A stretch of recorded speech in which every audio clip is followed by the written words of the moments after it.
আপনাদের স্বাগত জানাই আমি আমার কথা শুনবার জন্য।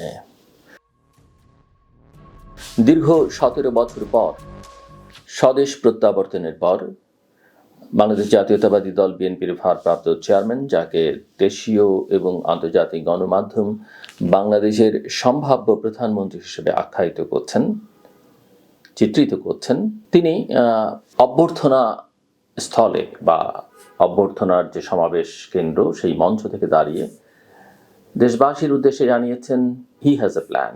তার ভাষায় I have a plan, we have a plan. অর্থাৎ দেশকে ঘিরে, দেশের মানুষকে ঘিরে তার একটা বিশেষ পরিকল্পনা আছে।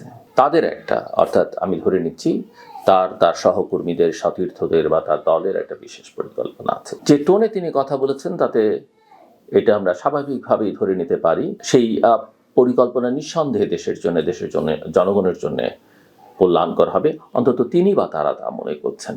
তবে পরিকল্পনার কথা আমরা আমাদের অনেক নেতার মুখে এর আগেও শুনেছি এই ধরনের কথাবার্তা, এবং অনেক সময় দেখা গেছে যে তাদের পরিকল্পনার পরি আকাশে উড়ে গেছে আর কল্পনাটা মাটিতে মুখ থুবড়ে পড়েছিল।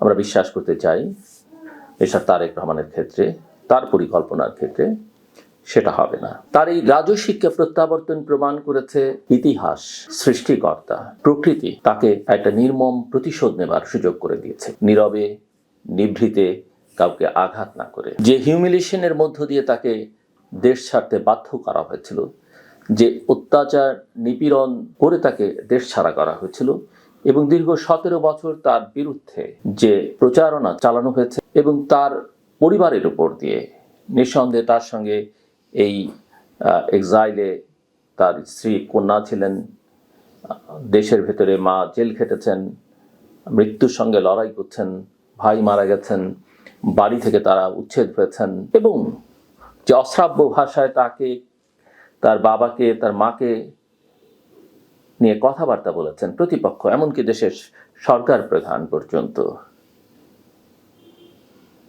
সেই সব বিষয়ে কোনো কথা না বলে, পাল্টা প্রতিক্রিয়া ব্যক্ত না করে, জাতির উদ্দেশ্যে বক্তৃতা দিয়ে যে লক্ষ কোটি মানুষ তাকে অভ্যর্থনা জানাতে পুরো ঢাকা শহর জুড়ে ছিল এবং বিভিন্ন টেলিভিশনের মাধ্যমে সারা দেশে দেখেছে, আমি মনে করি এটা সৃষ্টিকর্তার বা প্রকৃতির বা ইতিহাসের তাকে দেয় একটা বড় উপহার, যে তিনি তার প্রতিপক্ষকে দেখাতে পেরে ম্যান প্রপোজেস, গড ডিসপোজেস। মানুষ চায় এক, আর সৃষ্টিকর্তা ব্যবস্থা করতেন আরেক রকম। অর্থাৎ একটা বড় সম্মান তিনি পেয়েছেন। এখন তার কাজ হচ্ছে সেই সম্মানকে ধরে রাখা, তিনি যা পেলেন সেটার মর্যাদা দেয়া। দু একটা ছোটোখাটো বিষয় আমি বলে রাখি। আমার কাছে মনে হয়েছে যে তারেক রহমান এয়ারপোর্ট থেকে ঢাকায় আসা পর্যন্ত গত 2-3 দিনের তার কার্যক্রম, লন্ডনে তার বক্তৃতা, ফেরত আসবার আগে, সব কিছুতে একটা ব্যাপক পরিবর্তন, একটা কালচারাল চেঞ্জ তার মধ্যে এসছে। হয়তো এটা আগেও ছিল, আমরা দেখিনি, কিন্তু এখন আমাদের দেখতে হচ্ছে, যেহেতু তিনি দেশের সবচেয়ে বড় দলটির প্রধান ব্যক্তি হয়ে উঠছেন, সম্ভাব্য প্রধানমন্ত্রী অনেকেই বলছেন, সেখানে এই পরিবর্তনটা খুবই বিবেচনার দাবি রাখে। তিনি অন্যকে সম্মান করছেন, শ্রদ্ধা করছেন, পরিষ্কার পরিচ্ছন্নতার উপরে নজর রাখছেন, আচার ব্যবহারে অনেক পরিবর্তন আমরা লক্ষ্য করেছি। বড়দের সম্মান করা, অন্যদের প্রতি ভালোবাসা প্রদর্শন করা, প্রতিপক্ষকে আঘাত করে, আক্রমণ করে নোংরা ভাষায় কথা না বলা, যেটা তিনি আগেও কখনো তেমন করেছেন বলে আমার মনে পড়ে না। এগুলো একটা বড় পরিবর্তন, এবং আমি আশা করব যে তার অনুসারীরা এবং সবাই এখান থেকে কিছুটা শিক্ষা নেবেন। কিন্তু যেটা ভালো লাগেনি, এটা অবশ্য তার দোষ নয়, তিনি যখন বক্তৃতা করছিলেন তার পেছনে কিছু মানুষ দাঁড়িয়েছিলেন, তাদের কেউ চেনা না, সবাই তাদেরকে চেনেন এমনটা নয়, তাদের নানা পরিচয় রয়েছে, হয়তো গুরুত্বপূর্ণ দায়িত্ব তারা আছেন। এই মানুষগুলো পেছনে না থাকলে দেখতে ভালো লাগতো। পরিবর্তনটা যে আরো দৃঢ় হতে যাচ্ছে সেটা বোঝা যেত। বরং সেখানে তার নিরাপত্তা কর্মীরা যদি দাঁড়িয়ে থাকতেন, সেটা তার নিরাপত্তার জন্য ভালো হতো, রাজনৈতিকভাবে একটা অন্য বার্তা দিত। এখন উনি নেতার সামনে দাঁড়িয়ে বক্তৃতা করছেন, ওনার পেছনে শিক্ষায় দাঁড়ালেন, সেটা তো আসলে ওনার বোঝার কথা নয়, দেখার কথা নয়, কিন্তু ভবিষ্যতে উনি এই বিষয়ে একটু সতর্ক থাকবেন, এটা আমার ওনার কাছে অনুরোধ থাকলো একজন সাধারণ নাগরিক হিসেবে, রাজনৈতিক বিশ্লেষক হিসেবে। আমরা আগেও দেখেছি যে সাবেক প্রধানমন্ত্রী বক্তৃতা করছেন, আওয়ামী লীগ সভানেত্রী, তার পেছনেই সাধারণ সম্পাদক হয়তো দলের দাঁড়িয়ে আছেন। এগুলো সম্মানজনক না, না ওই সাধারণ সম্পাদকের জন্যে, না সভানেত্রীর জন্যে বা সভাপতির জন্যে। যাকে তিনি দলের বড় নেতা বানাবেন, কেন্দ্রীয় নেতা বানাবেন, যাদেরকে তিনি ল মেকার করবেন, যাদেরকে তিনি মন্ত্রী বানাবেন, তাদেরকে যেন মানুষ শ্রদ্ধা করতে শেখে, তারাও যেন দাসত্বের রাজনীতিটা না করে, অন্তত প্রকাশ্যে না করে, সেটা তাকে অনেক বড় করবে, অর্থাৎ মিস্টার তারেক রহমানকে বড় করবে, ওইসব নেতাদের পাওয়ার করবে এবং দলের জন্য, দেশের জন্য, রাজনীতির জন্য সেটা কল্যাণকর হবে। আমি মনে করি এই বিষয়ে তিনি একটু সজাগ সতর্ক থাকবেন। দ্বিতীয় যেটা নিয়ে আমি শঙ্কিত এবং চিন্তিত, সেটা হচ্ছে আমরা এক ধরনের নিশ্চিদ্র নিরাপত্তা দেখলাম তার ফেরত আসবার দিন 25শে ডিসেম্বর, কিন্তু তারপরে 26 তারিখ 27 তারিখের যে কর্মসূচি আমি দেখলাম, এই যে প্রেসিডেন্ট জিয়াউর রহমানের মাজারে তিনি গেলেন, অন্যান্য যেখানে গেলেন, যেভাবে বা তার বাড়ির আশেপাশে যেভাবে ক্রাউড, এটা স্বাভাবিক, নেতা কর্মীদের উৎসাহ থাকতে পারে, তার প্রতি ভালোবাসার প্রদর্শন থাকতে পারে, কিন্তু আমার কাছে মনে হচ্ছে যে মিস্টার তারেক রহমানের নিরাপত্তাটা যথেষ্ট শক্তিশালী নয়। এইভাবে যদি তিনি মানুষের মধ্যে, এই যে আমাদের একটা সাধারণভাবে মিছিল মিটিং হলে সবার সামনে যাওয়ার একটা প্রবণতা, লড়াই দেখি, বড় নেতারাই কুনুই দিয়ে একজন আরেকজনকে আঘাত করেন, কোথাও ফুল দিতে গেলে একই রকমের ঘটনা ঘটে, দেখতেও এগুলো দৃশ্য এগুলো হওয়া উচিত নয়। এবং আমি মনে করি মিস্টার তারেক রহমানের নিরাপত্তার জন্য এই বিষয়টি একেবারেই হতে দেওয়া উচিত নয়। এটা তারেক রহমানের শুধুমাত্র ব্যক্তিগত নিরাপত্তার প্রশ্ন না, এটা বাংলাদেশের স্বাধীনতা, সার্বভৌমত্ব, বাংলাদেশের আগামী দিনের রাজনৈতিক স্থিতিশীলতা, গণতান্ত্রিক প্রক্রিয়ায় উত্তরণের জন্য দরকার। আমাদের এমন কোনো নেতা নেই যিনি গোটা দেশের হাল এই মুহূর্তে ধরতে পারেন। তারেক রহমান ভবিষ্যতে পারবেন কি পারবেন না আমি এই গ্যারান্টি দিতে পারবো না, কিন্তু এখন পর্যন্ত মনে হচ্ছে যে তিনি চেষ্টা করবেন, আন্তরিকতা আছে, এবং সবচেয়ে বড় কথা, আমাদের সামনে আর কোনো বিকল্প নেই। মধ্যপন্থার রাজনীতি, সবাইকে এক করা, এই কাজটা তিনি করতে পারেন এবং দেশের স্বাধীনতা, সার্বভৌমত্ব, এক ধরনের জাতীয় ঐক্য প্রতিষ্ঠার কাজ করবার মতো ক্যারিশমেটিক লিডার, ব্যাকগ্রাউন্ড ভালো আছে, একটা বড় রাজনৈতিক দল তার সঙ্গে আছে, ব্যাপক জনসমর্থন আছে, এরকম মানুষ আমাদের দেশে দ্বিতীয়টি তো নেই আর। শুধুমাত্র সেই কারণেই তাকে একটা সুযোগ দেবার জন্যে আমি মনে করি তার নিরাপত্তা আরও শক্তিশালী হওয়া উচিত, আরও কঠোর হওয়া উচিত। যে কোনো উপায় তাকে নিরাপদ রাখতে হবে এবং তার নিরাপত্তা ঝুঁকি দেশের ভেতর থেকেই শুধু নয়, দেশের বাইরে থেকে আছে, কোনো বিশেষ এক দিক থেকে নয়, নানা দিক থেকে আছে। কারণ আমাদের মতো একটা দেশকে রাজনৈতিকভাবে অস্থিতিশীল রাখা গেলে অনেক রকমের সুবিধা হয়। আমরা যদি একটু একচোখ আমরা কোনো একটা বিশেষ দেশের দিকে কখনো বা কোনো বিশেষ গোষ্ঠীর দিকে দৃষ্টি তাক করে থাকি, তাদের নিয়ে কথা বলি, কিন্তু আসলে আমাদের এখানে এখন অনেক প্লেয়ার। আমি মনে করি মিস্টার রহমান এই বিষয়ে সজাগ সতর্ক থাকবেন এবং তার নিরাপত্তার দায়িত্বে যারা আছেন তারা আরও অনেক বেশি সচেতন হবেন। তাকে জনগণকে বিচ্ছিন্ন করে ফেলাও নয়, তিনি জনগণের সঙ্গে সংযোগ করবেন এবং সেটা যে করছেন। আমি প্রথম দিন বলেছিলাম, আমি সম্ভবত তৃতীয় মাত্রায় যখন তার প্রত্যাবর্তন উপলক্ষে বা লাইভ অনুষ্ঠান করছিলাম, আমার ধারাভাষ্যে আমি এটাও বলেছি যে 300 আসনের গণসংযোগটা 25শে ডিসেম্বরই মিস্টার তারেক রহমান অনেকখানি করে ফেলেছেন এবং তিনি নিশ্চয়ই করবেন। তবে তার এই নিরাপত্তা বিষয়টা নির্বাচন পর্যন্ত নিশ্চিদ্র নিরাপত্তা জোরদার করা দরকার। আমরা জানি নির্বাচনের পরে যদি তিনি বিজয়ী হন, তিনি যদি দেশের প্রধানমন্ত্রী হন, রাষ্ট্র তার জন্যে সর্বোচ্চ সুরক্ষা দেওয়ার চেষ্টা করবে এবং জনগণের নেতা হওয়ার জন্য অনেক উপায় আছে, সেটা তিনি করতে পারবেন আমি বিশ্বাস করি। এবং তিনি যেহেতু ছোটবেলা থেকে রাজনীতির সঙ্গে যুক্ত এবং সাংগঠনিকভাবে অনেক সক্রিয়, অনেক রকমের সমালোচনার প্রশ্ন থাকতেই পারে। একেবারে যে ভুল ত্রুটি ব্যত্যয় বিচ্যুতি তার মধ্যে ছিল না সেটা বলা যাবে না, কিন্তু সময় তাকে অনেক ম্যাচিউর করেছে। যুক্তরাজ্যে 17 বছর থাকা আমি মনে করি তার ভেতরে অনেক পরিবর্তন এনে দিয়েছে এবং তার জীবনে আমার ধারণা তার স্ত্রী সহধর্মিনী ডাক্তার জুবাইদা রহমান এবং কন্যা ব্যারিস্টার জাইমা রহমানেরও একটা যথেষ্ট পরিমাণে ইতিবাচক প্রভাব রয়েছে। এবার আসা যাক তার প্ল্যানের কথায়। তিনি যে বলছেন যে I have a plan, we have a plan for the people of our country, for the country, sounds good. রাজনৈতিক নেতা হিসেবে, একটা দল হিসেবে নিশ্চয়ই তারা সেই পরিকল্পনা প্রকাশ করবেন। আবার নট নেসেসারিলি যে সব পরিকল্পনা প্রকাশ করতেই হবে। ভালো কাজ আপনি প্রকাশ না করেও পরিকল্পনা আপনি ভালো কাজটা করতে পারেন, মানুষ সেটাকে সাধুবাদ জানাবে। But as a citizen of Bangladesh আমার কিছু চাওয়া আছে তার কাছে, যদি তিনি দায়িত্ব পান। এবং আমি মনে করি বাংলাদেশের সিংহভাগ মানুষ আমার এই চাওয়ার সঙ্গে একমত হবেন। খুব বেশি কিছু নয়, চাওয়াটা খুবই সামান্য, এবং এই চাওয়াটা আমি ওনাকে নির্ধারণ করে দিতে চাই প্রথম টার্মের জন্য। 5 বছরের মধ্যে তিনি যদি এই কাজটা করতে পারেন, তার পরের 5 বছরের জন্য বা 4 বছরের জন্য তিনি প্রধানমন্ত্রী হবেন কিনা সেটা আমি বলতে পারবো না। অনেক সময় জনপ্রিয় নেতারাও নানা কারণে ভালো কাজ করেও জনসমর্থন পান না, কিন্তু ইতিহাসে তাদের নামটা থেকে যায়।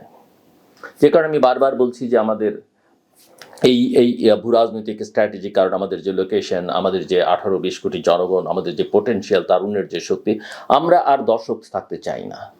আমরা এই অঞ্চলে প্লেয়ার হিসেবে খেলতে চাই। আমরা গ্লোবাল প্ল্যাটফর্মে আমাদের জায়গায় করে নিতে চাই না। আমি মনে করি মিস্টার তারেক রহমান সেই কাজটা করবেন। তিনি বিএনপির নেতা নিঃসন্দেহে, কিন্তু তিনি বিএনপির নেতা থাকবেন না, তিনি বাংলাদেশের নেতা হয়ে উঠবেন এবং বাংলাদেশের গণ্ডি পেরিয়ে তিনি এই অঞ্চলে তার বাবার মতো সক্রিয় ভূমিকা পালন করবার চেষ্টা করবেন এবং গ্লোবাল প্ল্যাটফর্মগুলোতেও তিনি বৈশ্বিক পরিসর, আমরা দেশ ছোট, অর্থনৈতিকভাবে খুব শক্তিশালী নই, কিন্তু আমরা একটা সক্রিয়, আমাদেরকে যেন সবাই সম্মান করে, মর্যাদা দেয়, সেরকম একটা জায়গায় তিনি নিয়ে যাওয়ার চেষ্টা করবেন। সেখানে আমার চাওয়া কি, আমাদের কি চাওয়া, তিনি কি করতে পারেন?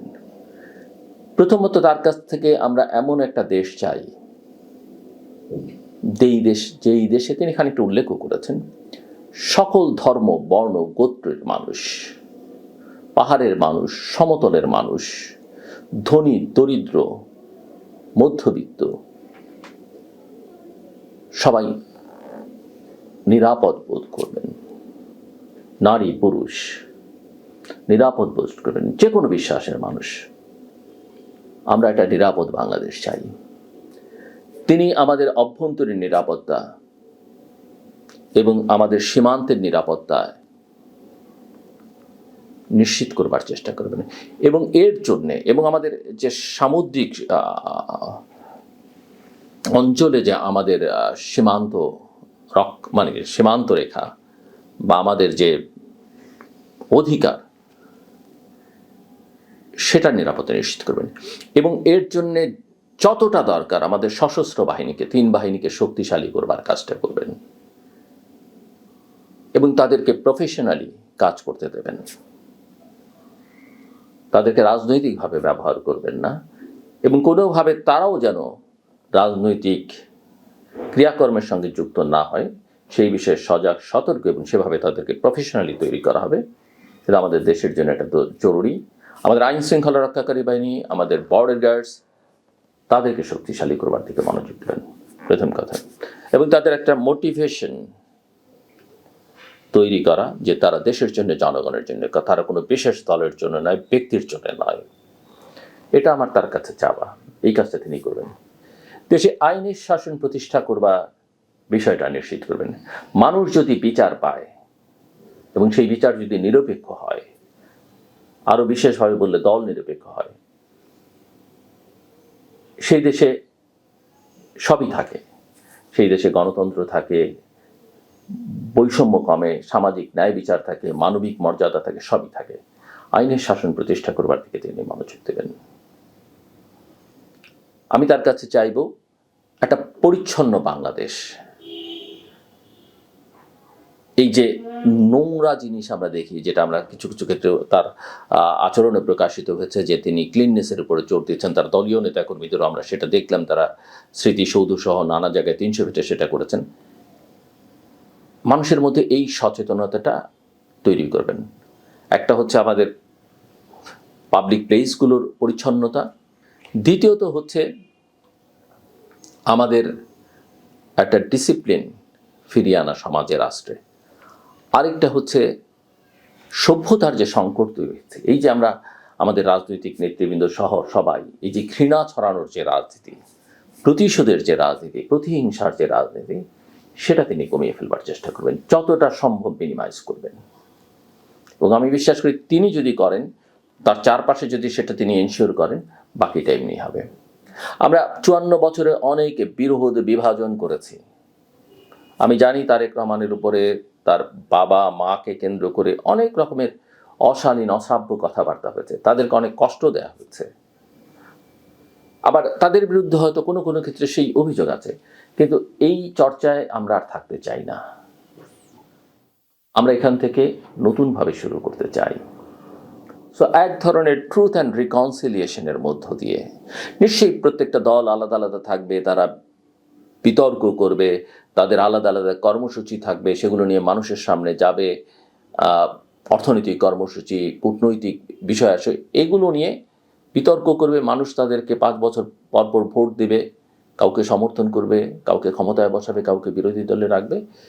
কিন্তু এই যে হানাহানির যে রাজনীতি, প্রতিহিংসার যে রাজনীতি, সেটা একেবারেই তিনি শেষ করবার চেষ্টা করবেন। নতুন করে যাত্রা সবাইকে কেন্দ্র করে, 71 থেকে শুরু করে, 71-এর যে ক্ষত সেখান থেকে শুরু করে, নানা সময়ে যে শাসক গোষ্ঠী আমাদের ভেতরে যে রাজনৈতিক ক্ষত, অর্থনৈতিক ক্ষত তৈরি করেছেন, সবাইকে আরেকবার সুযোগ দেবার তিনি তৈরি করবেন, চেষ্টা করবেন। আমাদের প্রতিষ্ঠানগুলো গড়ে তোলবার চেষ্টা করবেন। বাংলাদেশে বেসিক্যালি সশস্ত্র বাহিনী ছাড়া বিতর্কহীন কোনো প্রতিষ্ঠান নেই। প্রত্যেকটা প্রতিষ্ঠানকে ইন্ডিপেন্ডেন্টলি কাজ করবার এমন একটা ব্যবস্থা তিনি গড়ে দেবেন, যেখানে কাউকে কোনো তদবির করতে না হয়, কাউকে যেন কারো কাছে যেতে না হয়। সিস্টেম আসলে মানুষের কাজগুলো করে দেবে। এগুলো করতে খুব বেশি সময়ের দরকার নেই। বিহেভিয়ারাল প্যাটার্ন একটা গুরুত্বপূর্ণ বিষয়। বাঙালির, আমাদের মধ্যে ডিসিপ্লিন কম, এবং এগুলো অনেক সময় লাগে। কিন্তু একটা স্টাডিতেই আমি দেখেছিলাম যে একটা মানুষের যে কোনো অভ্যাস পরিবর্তন করতে 66 দিনের মতো সময় লাগে, 66 ডেজ। কাজেই 5 বছর অনেক সময়। জাতিগতভাবে এই চেষ্টাটা যদি তিনি করেন, উদ্যোগটা যদি তিনি নেন, আমি মনে করি যে তিনি সফল হতে পারবেন। রাজনীতিটা তাকে মধ্যপন্থা রাজনীতি করতে হবে, কারণ এখানে যে সেন্টার লেফট গ্রুপ সেটা এখন অনুপস্থিত। নিশ্চয়ই তারা সামনে আস্তে আস্তে সক্রিয় হবে। সেন্টার রাইট বিএনপি সবসময় কম বেশি ছিল, আর সেই ধারাটাকেও ধরে রাখতে হবে বাংলাদেশের রাজনৈতিক বাস্তবতায়। কিন্তু কোনোভাবেই ফার লেফট বা far right, extremist right, extremist লেফটদেরকে প্রশ্রয় দেওয়া যাবে না রাজনীতি। তারা তাদের মত প্রকাশ করতে পারবে, কিন্তু তারা যদি কোনোভাবেই উগ্রতা প্রদর্শন করে, সহিংসতার পথ বেছে নেয়, তাদেরকে নিবৃত্ত করবার চেষ্টা করতে হবে। এরপরে তাকে যেটা করতে হবে আমার কাছে মনে হয়, আমি যেহেতু বারবার বলছি যে আন্তর্জাতিক পরিসরে আমাদের একটা জায়গা করে নিতে হবে, এবং সেটা তিনি করতে পারেন আমি বিশ্বাস করি। তিনি কূটনৈতিক সম্পর্কের ক্ষেত্রে বাংলাদেশের স্বার্থ রক্ষা করে চলবেন। কারোর সঙ্গে বৈরিতা আমার করার দরকার নেই, কিন্তু ওই যে সবার সঙ্গে বন্ধুত্ব, কারোর সঙ্গে বৈরিতা না, ওই নীতিতে চলবে না। আমার ভ্যালুস, আমার নর্মস, আমার অর্থনৈতিক স্বার্থ, আমার নিরাপত্তার ইস্যু, এগুলো বজায় রাখবার জন্য বিশ্ব এখন নানা ভাগে বিভক্ত, সবার সঙ্গে আমরা ব্যালেন্স করে চলব, কিন্তু কোথাও না কোথাও আমার টিকে থাকবার জন্য, আমার ভবিষ্যতের স্বার্থে কোনো না কোনো শক্তির সঙ্গে হয়তো আমাদের একটু বেশি ক্লোজ থাকতে হবে। শুধুমাত্র ভারসাম্য বজায় রাখতে গিয়ে আমরা যেন আমাদের দেশটাকে ভালনারেবল না করে তুলি, সেটা তিনি ঠিক করবেন, এবং আমি মনে করি যে এই জায়গায় তাকে অনেক বেশি সজাগ এবং সতর্ক থাকতে হবে।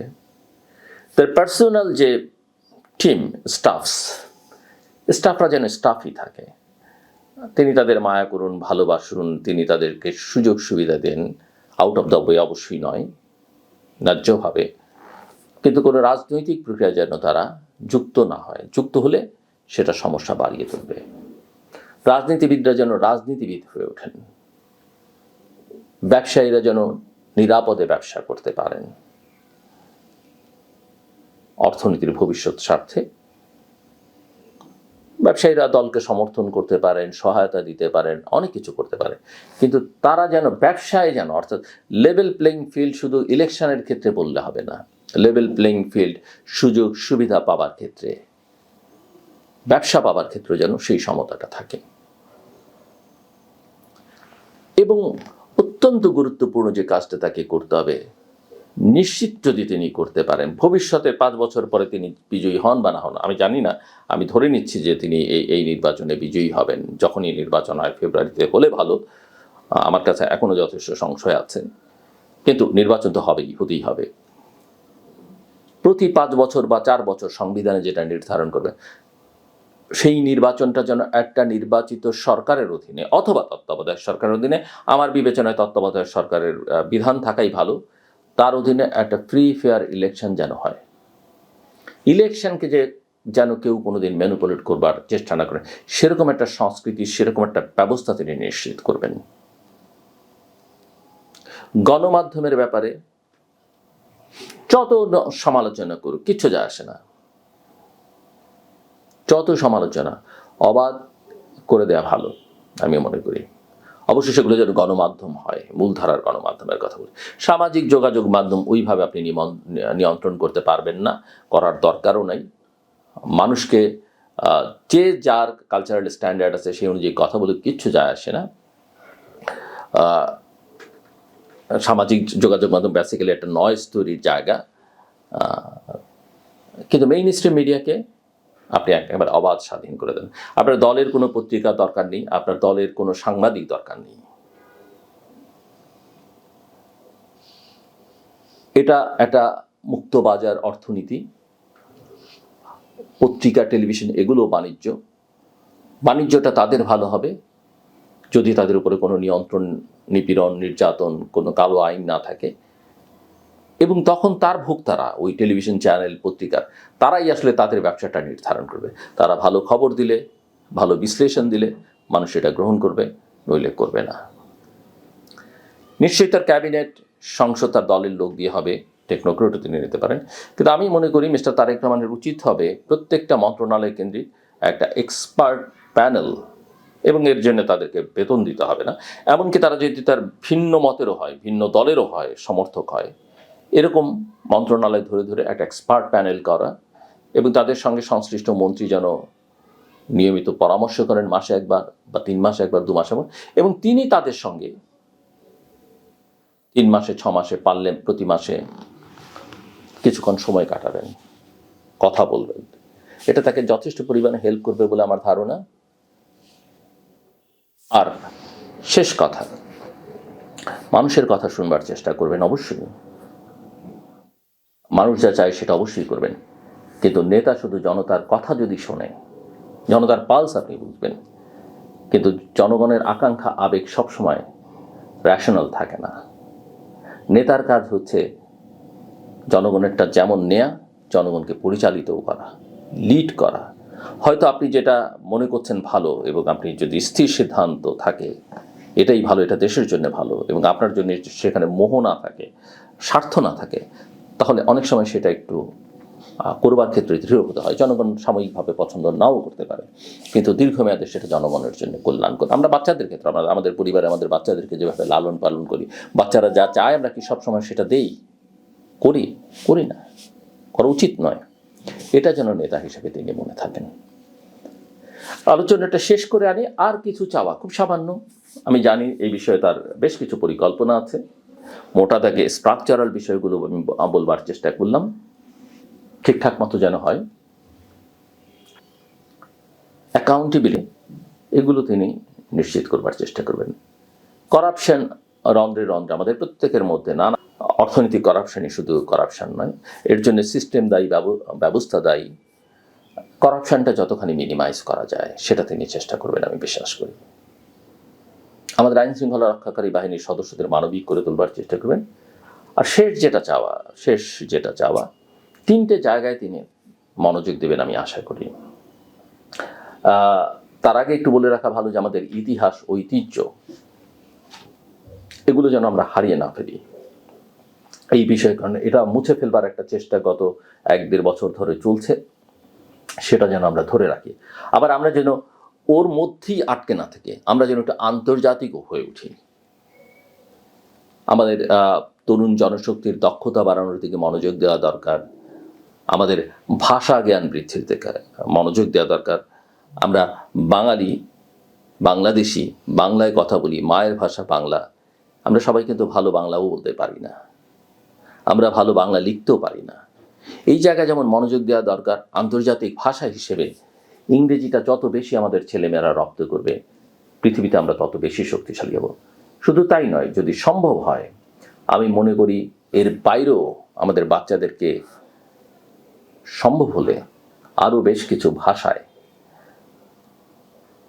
যদি তারা চায়, সামর্থ্য থাকে, ভাষা জ্ঞান দেওয়ার চেষ্টা করা। আরবিক হতে পারে, স্প্যানিশ হতে পারে, ফ্রেঞ্চ হতে পারে, জাপানিজ হতে পারে, কোরিয়ান ভাষা হতে পারে, যেগুলোর সঙ্গে আমাদের অর্থনৈতিক স্বার্থ সম্পৃক্ততা আছে। খেলাধুলা, সাংস্কৃতিক বিষয়, এগুলো অনেক বেশি মনোযোগ দেওয়া দরকার, যেটা আমাদের মানসিক স্বাস্থ্য গঠনের সহায়তা করবে বলে আমি মনে করি। এগুলো মনে হতে পারে অনেক বড় কাজ, কিন্তু বড় কাজ নয়। যদি আন্তরিকতা থাকে, নিষ্ঠা থাকে, এই কাজগুলো করা দরকার। ভ্যালুজের উপরে অনেক বেশি। ধর্ম নিয়ে কচকচানির দরকার নেই, কিন্তু ধর্মীয় মূল্যবোধ, ধর্মের প্রতি শ্রদ্ধা, ধর্ম আসলে যেটা বলে যার যার ধর্ম পালন করতে দেয়া। এবং আমরা যেহেতু সংখ্যাগরিষ্ঠ মুসলমানের দেশ, ইসলাম একটা শান্তির ধর্ম, এবং ইসলামের যে মর্মবাণী, সেগুলো আসলে চর্চা করতে দেওয়া উচিত না সেগুলো।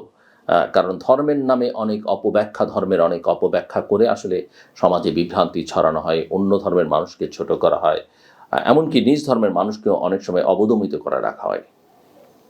জ্ঞান বিজ্ঞানকে যতখানি প্রসারিত করা সম্ভব সেটা করবার দিকে মনোযোগ দেওয়া উচিত। এবং কোর 3টে জায়গা আসলে ঠিক করা দরকার। এক হচ্ছে শিক্ষা। আমি মনে করি অনেক বিষয় মনোযোগ দেওয়ার দরকার নেই, যেগুলো বললাম এগুলো স্বাভাবিক ক্রিয়াকর্মের অংশ। আমাদের শিক্ষা ব্যবস্থার ব্যাপক উন্নতি দরকার, সংখ্যায় নয়, গুণগত দিক, গুণগত মানটা উন্নয়নে যোগাযোগ দরকার, একদম প্রাইমারি লেভেল থেকে বিশ্ববিদ্যালয় লেভেল পর্যন্ত। সেকেন্ড, আমাদের স্বাস্থ্য ব্যবস্থা ঢেলে সাজানো দরকার। এবং স্বাস্থ্য ব্যবস্থায় আমি জানি আমাদের প্রচুর ভালো চিকিৎসক আছে, ভালো হসপিটাল আছে, কিন্তু কোথায় কোথায় যেন এক ধরনের গলদ আছে, যে কারণে মানুষ আস্থা রাখতে পারে না। কোনো কিছুর উপরেই আমাদের আস্থা নিয়ে আস্থার সংকট জাতীয় সমস্যা হয়ে দাঁড়িয়েছে, রাজনীতি থেকে শুরু করে। আমাদের স্বাস্থ্য ব্যবস্থাকে একটা ঠেলে আধুনিক স্বাস্থ্য ব্যবস্থা করা দরকার। অনেক ভালো চিকিৎসক আছে, অনেকে মনে করেন একটা সর্দি কাশি হলো বিদেশে যাওয়ার দরকার নেই। আমি দেখি আমাদের এখানেই ভালো চিকিৎসা সম্ভব, কিন্তু একটু গভর্নেন্সটা শক্তিশালী করা, একটু গোছানো, সেটা দরকার। এবং last but not the least, কর্মসংস্থান, প্রচুর কর্মসংস্থান তৈরি করতে হবে, প্রচুর কর্মসংস্থান। আমাদের তরুণ বেকারের সংখ্যা, শিক্ষিত বেকারের সংখ্যা অনেক, মানুষ দারিদ্র সীমার নিচে চলে যাচ্ছে। এবং কর্মসংস্থান তৈরি করবার জন্য ইনভেস্টমেন্ট দরকার, local and foreign direct investment দরকার। এবং মানুষের যদি আয় থাকে, অর্থনীতি সচল হয়, গতিশীল হয়, প্রবৃদ্ধি বাড়ে। বিনিয়োগ হলে কর্মসংস্থান হয়, কর্মসংস্থান বিনিয়োগ হলে প্রবৃদ্ধি বাড়ে, এবং প্রবৃদ্ধি একটা প্রপার ডিস্ট্রিবিউশন সেটা যেন থাকে। এবং এই কাজগুলো যদি করা যায়, এবং কর্মসংস্থানটা দেশের ভেতরে দেশের বাইরে যাক, যত মানুষ পারুক দেশের বাইরে যাক, কোনো অসুবিধা নেই, কিন্তু বিদেশে যারা যাচ্ছেন তাদের সঙ্গে দেশের যেন একটা সংযোগ তৈরি হয়, এবং সেই সংযোগটা তৈরি করে দেবার দায়িত্বটাও কিন্তু রাষ্ট্রের। এই যে বিদেশে বিভিন্ন বিশ্ববিদ্যালয়ে প্রচুর জ্ঞানীগুণী মানুষ আছেন, শিক্ষকরা আছেন, আমরা যদি তাদেরকে, অনেকে পয়সাও চান না, অনেককে হয়তো একটা টিকিট দিলেই হবে, অনেক হয়তো কিছু সামান্য টাকা দিলে তারা মাঝে মাঝে এখানে এসে পড়াতে পারেন। নানা পেশার মানুষ আছেন, তাদেরকে আমরা তাদের ওই সব দেশে ছুটির সময় আমরা তাদের কাজে লাগাতে পারি। এটা একটা পরিকল্পিত। আর যত মানুষ বিদেশে যায়, আর তার সঙ্গে যদি দেশের একটা অর্থনৈতিক টাইজ, অর্থনৈতিক সম্পর্ক, এটাই সবচেয়ে সম্পর্কের একটা বড় ভিত্তি, সেটা যদি তৈরি করে দেওয়া যায়, তাহলে মানুষ বিদেশে যাক, দেশের সঙ্গে সম্পর্ক থাকুক, সেটা একটা ভালো দিক। অনেকে বাংলাদেশ থেকে বিদেশে গিয়ে বছরের পর বছর থাকেন, তিনি তার ওই নিজ জেলা নোয়াখালী, কুমিল্লা, বরিশালের বাইরে যেতে পারেন না, বাংলাদেশের বাইরে যেতে পারেন না, ওখানে গিয়েও বিএনপি, আওয়ামী লীগ, জাতীয় পার্টি, জামাত করেন, কোনো দরকার নেই। আমার মনে হয় এইসব বিষয়ে উৎসাহিত না করাই ভালো। বরং তারা যদি ওখানে মেইন স্ট্রিম পলিটিক্সে ঢুকতে পারে, ওইখানে সে সম্মানিত হবে, ওই দেশকে সে উপকৃত করবে যে দেশের নাগরিকত্ব সে গ্রহণ করেছে, এবং সে বাংলাদেশের জন্য ভালো কাজ করতে হবে।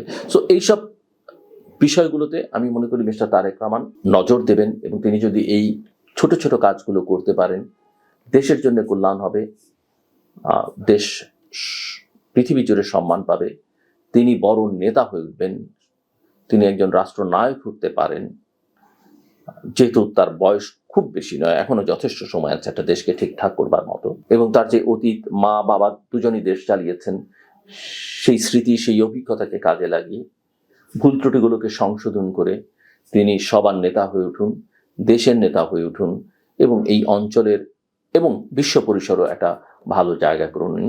এটাই আমাদের তার কাছে প্রত্যাশা এবং চাওয়া। পারবেন কি পারবেন না, পুরোটাই নির্ভর করবে তার উপরে।